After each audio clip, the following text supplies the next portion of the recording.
La province du Berry s'inscrit dans la boucle de la Loire. Adossée au fleuve à l'est depuis son confluent avec l'Allier, elle est traversée par de nombreux cours d'eau dont le Cher, l'Indre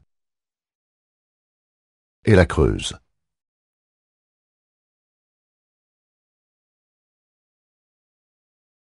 Le Berry, qui appartient géologiquement à la grande cuvette du bassin parisien, s'appuie au sud sur les granites du Massif central formés à l'ère primaire.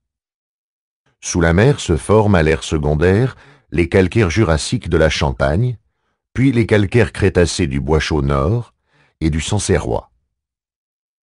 À l'ère tertiaire, vers 60 millions d'années, le soulèvement alpin fait basculer toutes les couches du sud-est vers le nord-ouest. Les Bois-Chauds nord et sud et la Champagne sont séparés par des lignes de relief, les côtes. Les cours d'eau qui traversent le centre du bassin parisien déposent sable et argile dans la plaine de Sologne et dans la cuvette de Brenne.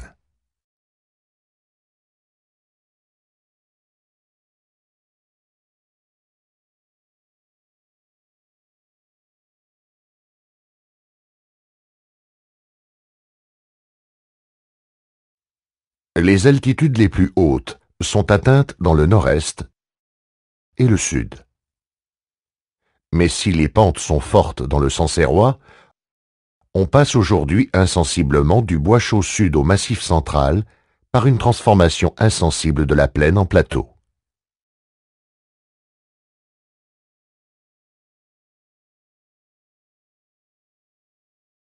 Le climat du Berry est légèrement plus chaud que celui de la région parisienne. L'ouest et le sud jouissent d'un climat océanique avec des températures estivales plus élevées et des pluies plus importantes en hiver et en automne. L'est est plus continental avec des hivers froids et secs.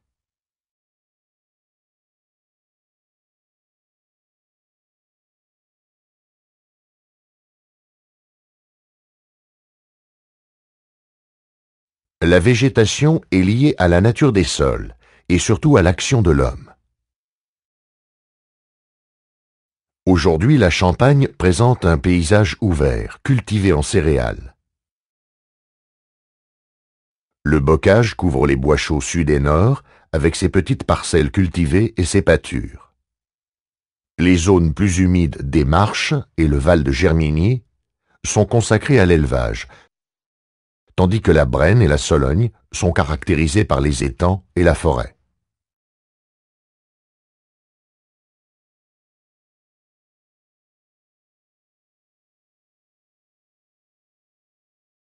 L'homme fréquentait le Berry longtemps avant que son action ne modifie et organise le territoire. À la fin du Paléolithique, 10 000 ans avant Jésus-Christ, la Champagne est couverte d'une forêt de pins témoignant d'un climat rigoureux. Sa présence a été observée à plusieurs endroits dans la région, comme dans les grottes de la vallée de la Creuse et dans le lit du Cher. Suite au réchauffement du climat, le chêne, l'orme, le tilleul, le frêne et l'érable remplacent naturellement la forêt de pins.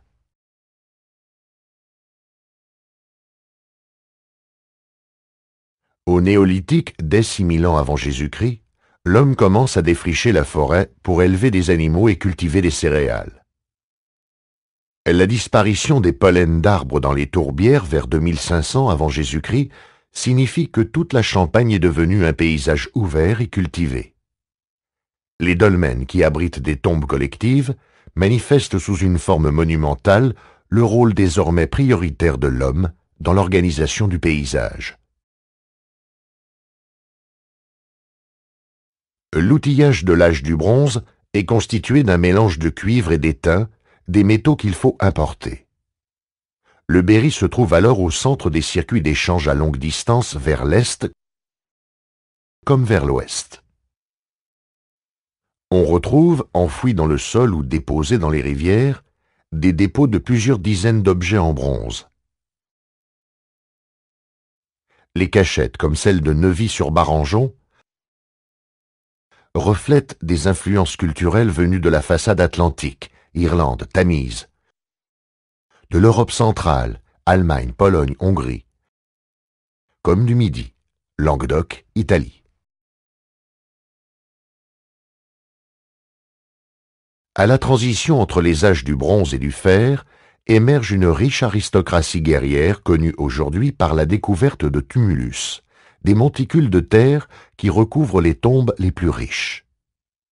Nous pouvons suivre l'évolution de la société de l'âge du fer à travers les armes et les parures qui les accompagnent. En Sologne, les hommes enterrés sous un tumulus en terre portent une épée de fer. Dans l'ouest de la Champagne, une épée de bronze. Au sud de Bourges, les tertres sont en pierre et les épées en fer.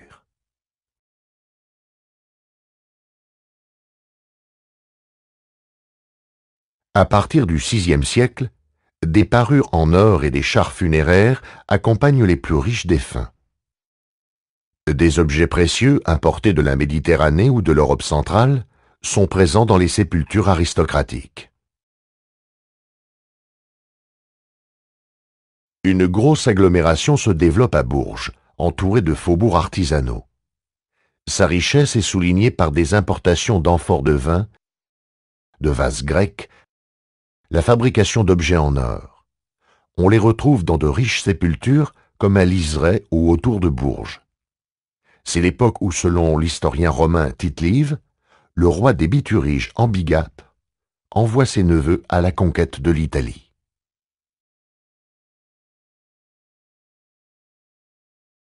Cette concentration de l'habitat disparaît au IVe siècle. Les tombes des hommes avec leurs armes en fer, celles des femmes avec leurs parures de bronze, sont regroupées dans de petites nécropoles rurales délimitées par un simple enclos. L'agglomération de Bourges périclite. Les fermes sont dispersées dans la campagne. Ce sont les greniers surélevés ou les silos à grains souterrains qui révèlent leur présence. Attestée par l'analyse des graines, la culture de plusieurs céréales, la pratique des semailles d'hiver et de printemps, du sarclage, de la fumure, témoignent du bon niveau technique et des succès de cette agriculture.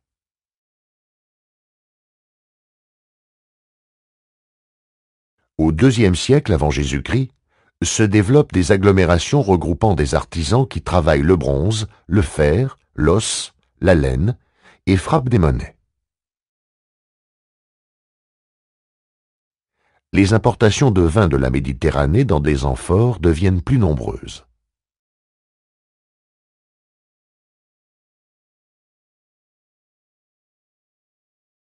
Au début du 1er siècle avant Jésus-Christ, artisans, paysans et aristocrates fondent ensemble de véritables villes, les oppida. Elles sont perchées sur une hauteur en bordure de la plaine cultivée, entourées d'un rempart qui délimite une surface de 20 hectares en moyenne. Ces agglomérations matérialisent des lieux de pouvoir et d'échange au centre de riches terroirs agricoles.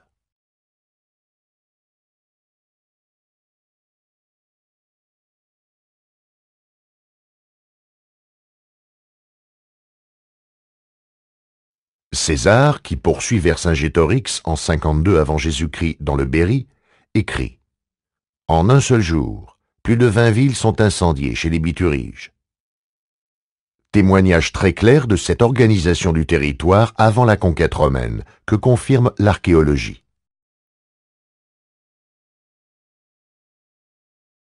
Peu après la conquête, les villes gauloises sont parfois abandonnées, comme à Sidiailles, ou plus souvent reconstruites sur place ou dans la plaine voisine. À Drevant et à Levroux, la ville gauloise quitte la hauteur pour s'installer dans la plaine.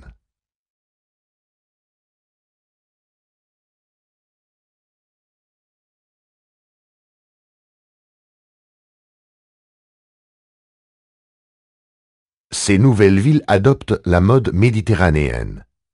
À Bourges, à Saint-Marcel, à Néry, puis dans les autres agglomérations bituriges, les constructions de pierre remplacent progressivement les bâtiments de bois. Un nouveau mode de vie se développe avec la construction de thermes, de temples et de théâtres.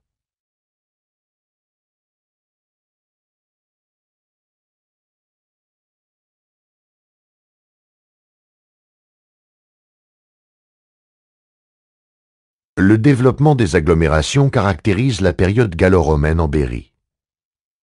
37 sites ont été identifiés, dessinant une organisation hiérarchisée et dense du territoire. Si on écarte ceux qui ne sont pas fouillés et ceux qui sont de simples stations routières, il nous reste 20 sites à comparer.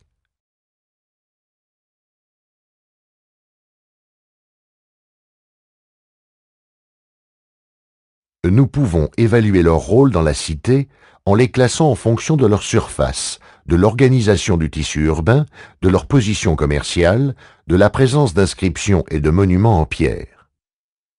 Bourges vient en tête, suivi d'Argentomagus et de Néry. Drevant et Levroux sont les mieux connus dans la catégorie inférieure. Viennent ensuite des agglomérations bâties autour d'un sanctuaire, d'une activité artisanale ou d'un marché.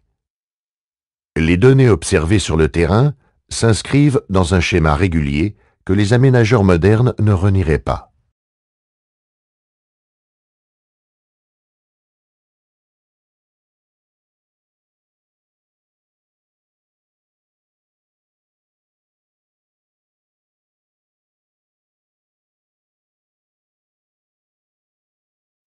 La campagne n'est pas restée en marge de cette évolution.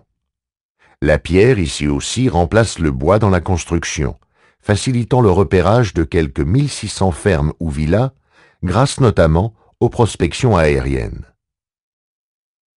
La villa gallo-romaine continue la tradition de la ferme gauloise, qui regroupe une exploitation agricole et la résidence d'un riche propriétaire.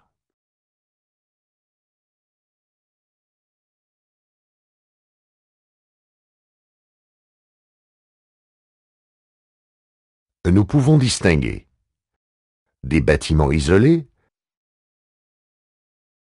des fermes en bois ou en pierre, des villas petites, moyennes ou très grandes, qui n'ont rien à envier aux châteaux qui jalonnent encore aujourd'hui la campagne. Si le régime de la propriété et les relations de dépendance entre ces exploitations restent encore inconnus, nous pouvons observer déjà que cette hiérarchie de l'habitat rural existe dans toutes les régions du Berry.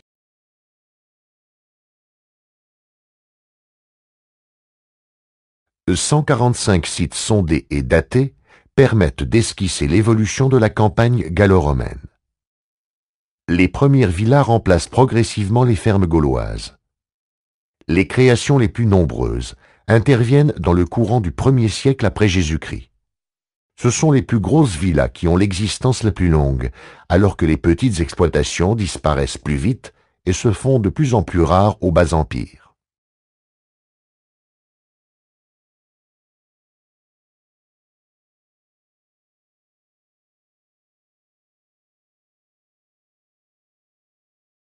La répartition des exploitations agricoles ne se fait pas au hasard. Les agriculteurs de cette période préfèrent les sols lourds, y compris ceux qui aujourd'hui sont considérés comme médiocres. Ils évitent toutefois les parcelles trop humides. On constate également que les exploitations cherchent à s'implanter sur les sites qui réunissent plusieurs types de sols.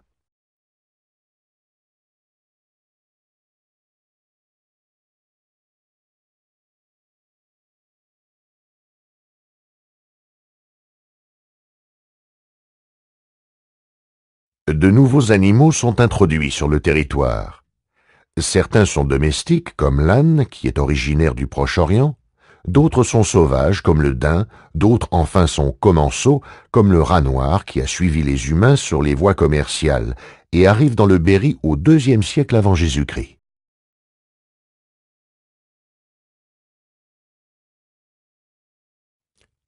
En complément de l'agriculture et de l'élevage, les productions artisanales tiennent une place importante dans l'économie du territoire biturige.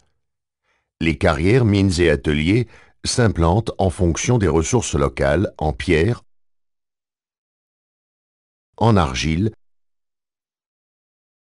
et surtout en minerai de fer. C'est en effet à grande échelle que se développent les activités sidérurgiques dans différents secteurs de la cité. Ces ateliers, où s'amassent encore aujourd'hui des quantités de scories, sont concentrés sur les terres les moins fertiles, à proximité de zones boisées, pour assurer l'alimentation des bas fourneaux en combustible.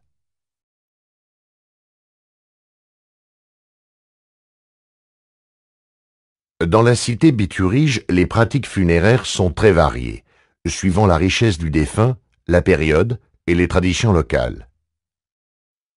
Des chambres funéraires où le mort muni de ses armes est accompagné de nombreuses offrandes soulignent la richesse des nobles bituriges qui ont servi dans les armées romaines, mais qui perpétuent un rituel funéraire gaulois. Les pratiques de l'incinération et de l'inhumation coexistent pendant le Haut Empire, alors que l'inhumation prend le dessus à partir du IIIe siècle. Sarcophages et stèles sont répartis sur tout le territoire.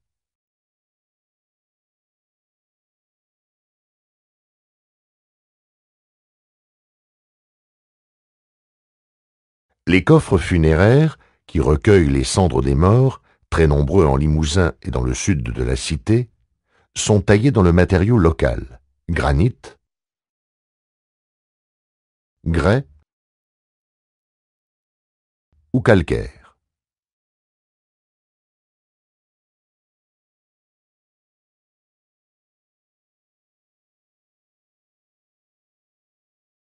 La vie religieuse s'organise autour des temples, appelés fanum,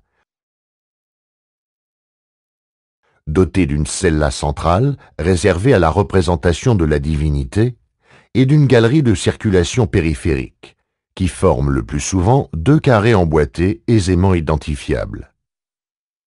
Ces sanctuaires sont aussi bien construits dans les villes que dans les villas, ou encore isolés dans la campagne le plus souvent, près d'un cours d'eau ou d'un axe routier.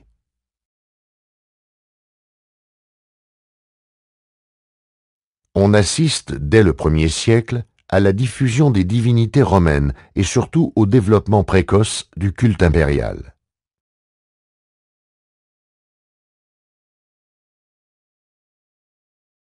Si les divinités romaines les plus représentées sont Mercure et Apollon, Jupiter occupe la 3e place, suivi par Bacchus, Mars, Minerve et Hercule.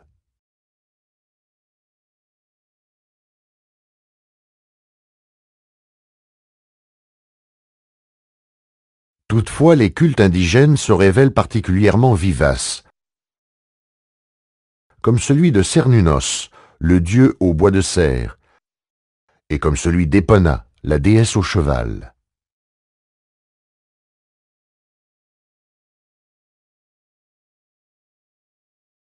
Proches ou lointaines, les influences culturelles et religieuses ont pénétré en Berry grâce au réseau de routes très denses dont la mise en place s'amorce dès le lendemain de la conquête.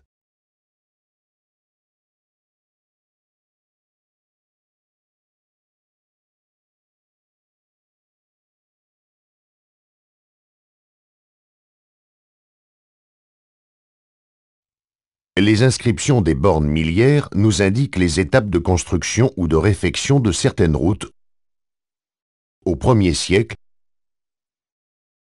au 2e siècle et au 3e siècle. Les 3 agglomérations principales et les villes secondaires structurent ce réseau.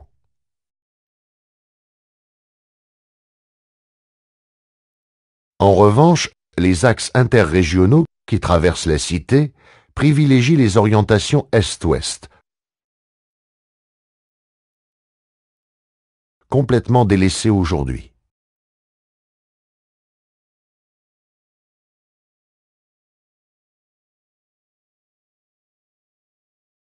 Plusieurs noms de lieux témoignent encore de la présence des anciennes voies romaines dans le paysage actuel, par exemple les chaussées de César.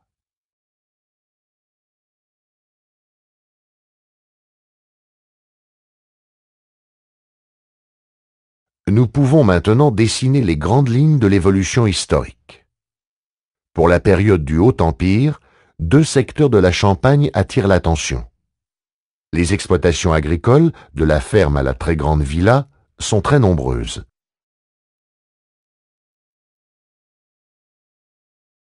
Les agglomérations denses.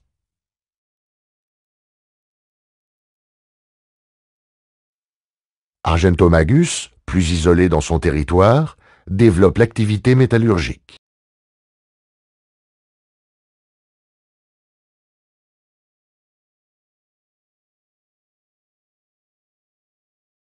Au Bas-Empire, les gros établissements ruraux dominent la campagne.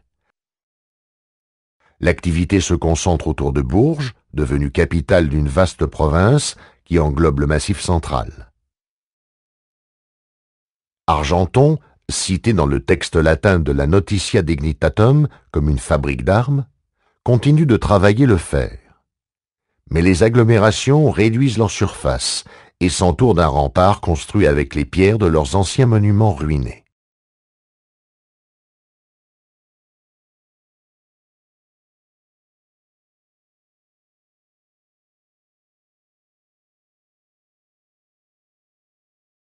L'habitat du Haut Moyen Âge, qui privilégie une architecture en bois, a laissé peu de traces dans le paysage actuel. L'archéologie livre surtout, pour la période qui va du 5e au 8e siècle, de nombreux sarcophages découverts au gré de travaux agricoles ou urbains. Dans l'Indre, par exemple, nous localisons mieux ces populations d'après leur sépulture que d'après leur cadre de vie.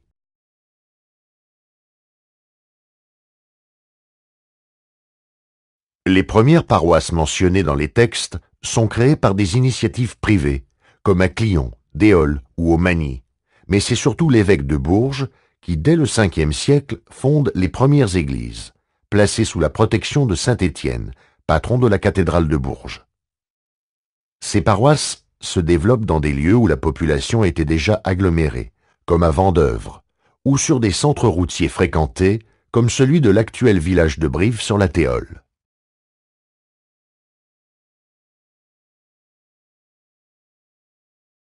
Par ailleurs, la notoriété de certains ermites ou de fervents évangélisateurs tels que saint Martin, associés au développement du culte des reliques, conduisent, à la fin du 7e siècle, à un premier réseau de grandes paroisses. Elles se multiplient au 8e et 9e siècle par le démembrement des paroisses plus anciennes ou par des créations à l'initiative de riches propriétaires terriens. La généralisation de la dîme, qui donne au territoire paroissial une dimension fiscale, freine cependant leur morcellement. Quelques créations au XIe et XIIe siècle sont liées à la multiplication des prieurés et à une prise en main du territoire par les seigneurs les plus puissants. Le choix pour leur résidence de sites fortifiés stratégiques suscite des déplacements d'habitat et des créations de nouveaux lieux de culte, accompagnés parfois d'un dédoublement de la paroisse. À la fin du XIIe siècle, le maillage territorial du Berry que l'on peut lire aujourd'hui dans le réseau de nos communes est fixé. Les bourgs castraux se sont développés essentiellement du XIe au XIIe siècle autour des forteresses qui surveillent les frontières et les passages des rivières. Ils sont peu nombreux dans le nord-ouest du Berry, sur les terres du domaine royal, alors qu'ils se multiplient dans le sud et l'ouest, sur les terres de la seigneurie de Déol.